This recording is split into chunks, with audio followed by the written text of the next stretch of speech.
एक कृष्ण नाम, एक राम नाम, एक राधा नाम, एक शिव नाम, एक भगवान नाम, ये तुम्हारे जीवन की धारा को परम प्रकाश में पहुंचा देगा। प्रायः मन को नाम जब अच्छा नहीं लगता और बाहरी व्यवहार चाहे जितना बड़ा धार्मिक करवा लो, यदि नाम जब करना है निरंतर तो झूठ बोलना छोड़ दो। झूठ बोलने वाले की जबान पे नाम जब निरंतरता में नहीं आता। तमाकू मसाला ना खाए, झूठ ना बोले, पराई माता बहनों की तरफ काम दृष्टि से न देखे, या पराये शरीरों से काम भावना धर्म विरुद्ध न करे, पापाचरण से बचने की चेष्टा करो, निरंतर नाम जप करो, कोई व्यसन ना करो, सहसा झूठ मत बोलो, तो तुम्हारे हृदय में निरंतर नाम की वृत्ति स्थायी आ जाएगी। नाम चलने लगा तो हम जीत गए, हम जीत गए। विश्वास करो, अगर निरंतर नहीं जप पाते हो तो जब याद आवे तब जपने लगो, जब भूल जाओ तो भूल जाओ, जब याद आवे फिर जपने लगो। एक नाम आपके लिए बहुत बहुत मंगल करेगा, एक नाम भी मंगल करेगा। हमें तो बहुत विश्वास इस बात पर। एक बार जिन नाम ली हित सो होयति दी, एक नाम त्रैलो कहीं तारे। बहुत नाम की अपार महिमा है। थोड़ा तो बेपरवाह हो जाओ, कभी एक चुल्लू जल न चढ़ाओ, कभी एक फूल न चढ़ाओ, कुछ न करो तुम, बस अंदर से राधा राधा राधा, सब हो गया। सब कर रहे हो, अंदर से विषय चिंतन चल रहा है, प्रभु अभी कोई फल नहीं मिला, अंदर से राधा राधा, अंदर से मैं लाडली जो आपका। ये बिल्कुल रोज की पढ़ाई है, केवल भगवत प्राप्ति के लिए ये बैठा लीजिए। लेकिन अंदर बोले राधा, इसको कोई नहीं खत्म कर सकता, ये अविनाशी हो गया। अंदर बोले कृष्ण, ये अविनाशी हो। एक कृष्ण नाम, एक राम नाम, एक राधा नाम, एक शिव नाम, एक भगवान नाम, ये तुम्हारे जीवन की धारा को परम प्रकाश में पहुंचा देगा।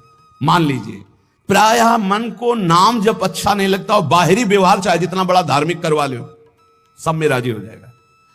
और जब कोई परिचय देता है तो बाहरी परिचय देता है अपने को, बाहरी परिचय। मैं अमुक जगह का अमुक हूं, अपना दो चार लोग होते हैं सर, ऐसा ऐसा ऐसा, ये तो इतने दिनों से, ये नहीं इतने दिनों, ये सब है बाहरी। अंतर में कहां हो आप? आपकी स्थिति अंतर की वृत्ति कहां है?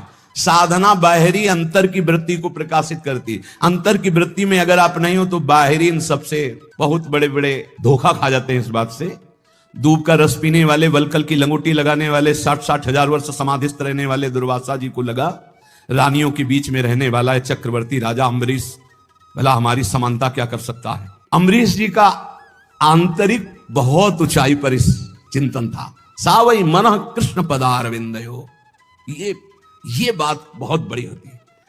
प्राय जहां लिखा पढ़ी होती है या बताया जाता है वो सब बाहरी बातें बताई जाती है। ये कोई बता ही नहीं सकता कि रात्रि में बैठ जाते हैं और 8-8 घंटे केवल रोते रहते हैं, क्योंकि वहां कोई देखने वाला नहीं होगा और रोने वाला बता ही नहीं सकता है। और इसी से भगवत प्रेम से ही सब स्थितियां जागृत होती, सब दिव्यताएं होती। ये बाहरी दिखावे में मत, बाहरी ये कुछ बोल, तुमसे पूछा जाए तुम कौन हो, तो बोलने की हिम्मत न रह जाए, यही उत्तर है तुम्हारा। यहां तो पूछा ही नहीं जाता है, अपने आप सब बताते हैं यमुक ईश्वर है, यमुक ईश्वर लगते हैं, ईश्वर लगते हैं, सीधे ईश्वर लगते हैं। दास बनना तो बहुत बड़ी बात है। दास तो कोई महापुरुष ही बोलता है, नहीं सब ईश्वर ही बोलते हैं अपने को, ईश्वर से नीचे कोई नहीं बोलता। ये वात्सल्य दास को प्राप्त होता है। ध्यान रखना, जहां हम कह रहे हैं कि भगवत प्राप्ति निश्चित है, वहां इस बात की दासता से, नाम में, रूप में, लीला में, धाम में आश्रित हैं। अपना कोई बल नहीं, अपने सबसे छोटे तो बहुत बड़े पद में पहुंच जाओगे। महाप्रभु चैतन्य देव जी कहे तृणादपि सुनी चेन, भला इसका कोई परिचय देगा कहीं जाके, मैं बहुत नीच अधम हूं, ऐसा परिचय कोई थोड़ी देता नहीं, मैं अमुक अमुक अमुक हूं। और आचार्य महापुरुष जन कह रहे हैं कि ऊंचाई पर कौन चढ़ता है? बोले तृणादपि सुनी चेन, सुनी चेन तरोरिव सहिष्णुना अमानिना मानदेन कीर्तनीया सदा हरि। सही मार्ग में चलने पर भगवान की कृपा स्वयं बरसती है। हमने बाहरी ये किया, बाहरी ये किया, बाहरी ये किया, तो उसका फल आना चाहिए कि हमने किया ये भूल जाए और प्रभु की याद में खो जाए। कोई भाव नहीं है, कोई भक्ति नहीं है, लेकिन वो हरि हरि हरे नमः ऐसा उच्चारण करता है। तो बोले दुष्ट चित्त वाले के भी सारे पाप नष्ट होकर के वो भगवत प्राप्ति का अधिकारी हो जाता है। जो हरि हरि हरि, और जो हरि रसना राधा राधा रट, और हरि की रसना जब राधा राधा रट रही और फिर आप राधा राधा बोलेंगे तो आपको भगवत प्राप्ति, कौन सी दुर्लभ बात है। ये दो अक्षर हरि जिसकी जिह्वा के अग्रभाग पर विराजमान होते हैं, सा विष्णु लोक मापनोति पुनरावृत्ति दुर्लभम। उसका जन्म नहीं होगा दोबारा, वो विष्णु लोक वैकुंठ धाम को जाएगा जो हरि हरि बोलेगा। जो राधा राधा बोलेगा तो वृंदावन धाम आएगा। एक बड़े महापुरुष हमें मिले थे, उन्होंने ये इसकी व्याख्या करके बताई थी, संतुष्टायन केनवा। बोले हर परिस्थिति में प्रसन्न रहो, कैसी एन केनवा, कैसी भी परिस्थिति हो। भजन हो रहा है तो ठीक है, नहीं हो रहा है तो हमारे अंदर ये बात तो है कि मैं श्री जी का हूं, प्रभु का हूं। संतुष्टायन केनवा, मैं भगवत आश्रित हूं, मैं कोई साधारण नहीं हूं, भगवान का अंश हूं, भगवत आश्रित हूं। अब अहम बैठा हुआ है कि मैं अमुक हूं, ये गड़बड़ है। अगर ये अहम बैठ जाए ना, प्रभु का हूं, भजन एक एक वृत्ति स्वाभाविक पकड़ लेगी। भगवत प्राप्ति स्पष्ट कह रहे हैं, जिव्याग्ये वसते यस्य हरिरित्यक्षरद्वयम्, जो हरिनाम जगत शिरोमणि, वंश बिना कबहू नहीं ले हो। हम तो श्री हरिवंश, श्री हरिवंश। हरि ये आधा, हरिवंश का आधा नाम, ये त्रिभुवन को तारने की सामर्थ्य रखता। जिव्याग्ये वसते यस्य हरिरित्यक्षरद्वयम् सा विष्णु लोकम अवाप्नोति पुनरावृत्ति दुर्लभम। अब नहीं होगा उसका जन्म जिसकी जिह्वा के अग्रभाग पर आ गया हरि हरि हरि हरि, ऐसा बोलिए। जब हम भगवान नाम जपते हैं, भगवत मार्ग में चलते हैं, तो कभी कभी हमारे गुरुजन हमको दंड देते हैं बिना अपराध के भी। वो बहुत से भगवत प्राप्ति के बाधक भाव को मिटियामेट करने के लिए होता है। तो यहां कह रहे हैं संसारिक लोग गुरुजनों के भाव को जानते नहीं, इनके रिश्ते नाते में बड़ी दम होती है। कोई भी माता पिता सुहृद भाई बंधु उतना प्यार नहीं करता जितना गुरु प्यार करता है।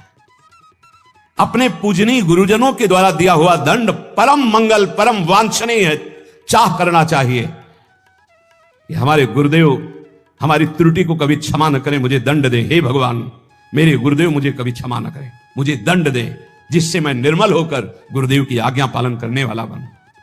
पुंसाम श्लाघ तमम मन्ने दंड मरहत तमार्पितम। गुरु दंड दे दिए। कभी गुरु अपने कर कमल से एक दो चपत लगा दे तो एकांत में बैठ के इस बात के लिए रोना चाहिए कि आज जो गंगा स्नान से भी पवित्रता नहीं हो पाती मुझ जैसे अदम की, आज गुरु ने पवित्र कर दिया, आज पावन कर दिया गुरु ने। अपने पूजनीय गुरुजनों के द्वारा जो दिया हुआ दंड होता है वो जीव मात्र के लिए परम मंगल, परम वांछनीय होता है। माता पिता भाई सुहृद ये मोह से युक्त होकर प्यार करते हैं, गुरु प्रेमवश। एक बार उड़िया बाबा की शरीर सेवा में एक संत भगवान रहते थे, तो कोई त्रुटि हो जाती है, अपराध बन जाते हैं देहाभिमान के कारण कहीं ना कहीं। बाबा ने बुलाया और कहा पहले आप सत्य बोलना, आपसे अपराध हुआ? कहा जी। तो दंड स्वीकार है, आज्ञा कीजिए। 3 वर्ष हमें मुंह मत दिखाना, कहीं भी हमारे सामने 3 वर्ष मत पढ़ना। अब जो रात दिन सेवा में रह रहे उनको 3 वर्ष के लिए तत्काल साष्टांग प्रणाम किया, निकल गए। जाकर के रामघाट की तरफ गंगा किनारे ऐसे रहने लगे, जो गंगा स्नान करने आते उन लोगों ने फिर झोपड़ी बना दी। कई दिन भिक्षा मांगने न जाते। महान, वो तो महापुरुष के समीप थे तो साधन पद्धति जानते ही थे, दिव्य साधना में संलग्न हो गए। तो एक बड़े महापुरुष वहां पास में रहते थे, तो लोगों ने बताया कि कोई बहुत उत्तम कोटि के साधक यहाँ तपस्या कर रहे हैं। नजदीक आए तो उनको, अरे आप तो उड़िया बाबा की सेवा में रहते थे, आप उनका अपराध बन गया। तो गुरुदेव पर रो पड़े चिल्ला के। तो उनका सुनते हैं तुम कई दिन भिक्षा मांगने नहीं, बोले कुछ अच्छा नहीं लगता, जीना अच्छा नहीं। सच्ची मानिए, इष्ट प्रेमी या गुरु प्रेमी को रात दिन चैन नहीं होती। जो मैं ऐसा जानती प्रीति किए दुख होए, नगर ढिंडोरा पीटती। मीरा जी कहती है जी प्रीति न करियो को। रात दिन यहां एक ही होता है, कब रात है कब दिन, कब रात है कब दिन है, कुछ पता नहीं, कुछ रात है दिवस का है, ये ऐसा होता है। वो आए बाबा के पास और कहा बाबा, संतों का हृदय इतना निर्मल होता है कि माखन से भी कोमल बताया गया है, ये क्या तरीका है आपका?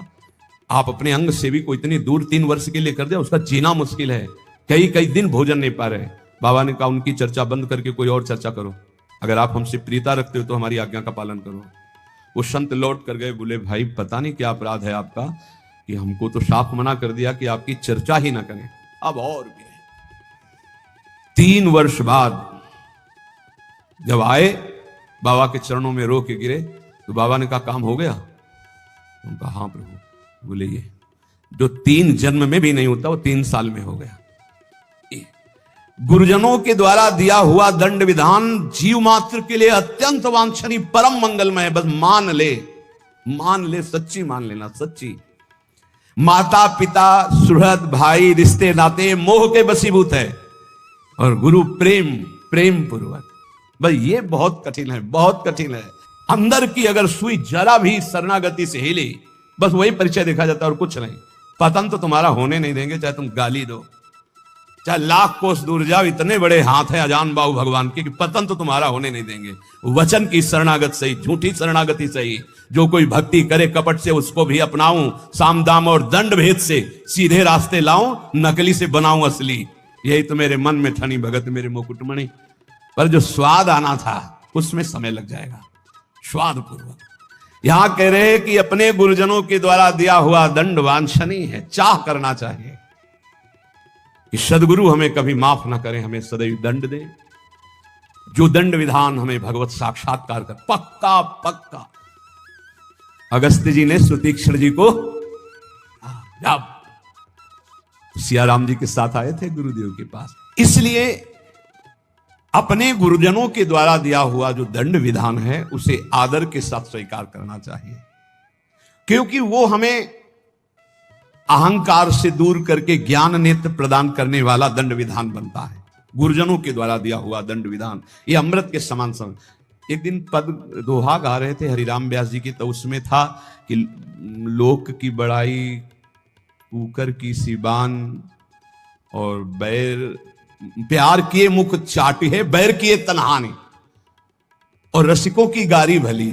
दोनों में था कि अगर संसारी आदमी बड़ाई करे तो उससे अच्छा मत समझना, और अगर गुरुजन रसिक जन कड़ुए वचन बोल के डांट दे तो नाच पड़ना जरूर परम मंगल हो गया।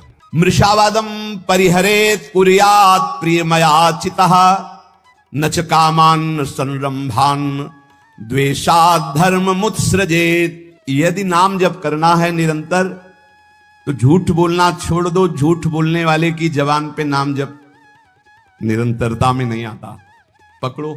मृषावादम परिहरेत, झूठा बोलना बंद करो। माला है, नाम जप कर रहे हो, सत्य बोलो। झूठ बोलने से क्या लाभ मिलेगा? भगवान नाम में चल रहे हो, भगवत मार्ग में चल रहे हो। और देखो, व्यापार आदि में भी झूठ बोलने की जरूरत नहीं। जिनको लगता है बिना झूठ बोले व्यापार नहीं चलता, वो कमजोर हृदय के हैं। सब कोई जानता है मुनाफे के लिए व्यापार किया जाता है। अपनी सामान का मुनाफा जोड़कर बोल दीजिए, झूठ बोलने की जरूरत नहीं।